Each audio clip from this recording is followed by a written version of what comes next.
Penambahan medali terus dibuat atlet Indonesia di ASEAN Para Games 2022 yang digelar di Stadion Manahan Solo, Jawa Tengah mulai 30 Juli hingga 6 Agustus 2022.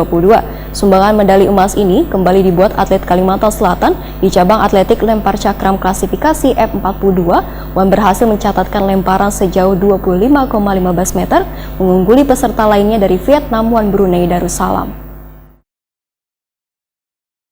Penambahan medali terus dibuat atlet Indonesia di ASEAN Para Games 2022 yang digelar di Stadion Manahan Solo, Jawa Tengah mulai 30 Juli hingga 6 Agustus 2022.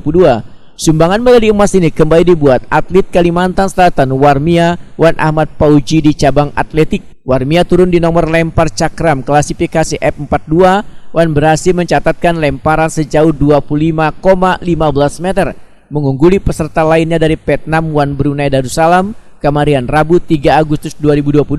Raihan medali emas ini adalah untuk nang kedua didapatkan Warmia di event prestisius tingkat Asia Tenggara tahun 2022 ini. Sementara itu capaian serupa mendapatkan medali emas diperlihatkan pula oleh atlet difabel Banua lainnya yaitu Ahmad Pauji yang turun di nomor tolak peluru klasifikasi CPF37. Lelaki kelahiran Barito Kuala ini sukses melepaskan peluru sejauh 11,32 meter dan mengalahkan pesaingnya dari Thailand, Vietnam, serta Brunei. Di ASEAN Para Games 2022 ini Indonesia kembali menambah medali perak yang diraih atlet Kalimantan Selatan lainnya yaitu Sriwati Kamaria di cabang atletik lempar lembing serta Nur Aimah pada cabang olahraga renang estafet bergu putri gaya ganti jarak 400 meter.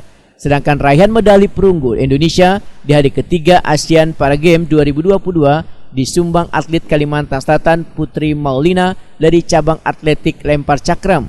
Perolehan sementara medali yang disumbangkan atlet Kalimantan Selatan untuk Indonesia di ASEAN Para Games ke-11 di Stadion Manahan Solo, Jawa Tengah ini adalah 6 medali emas, 7 perak, serta 5 perunggu.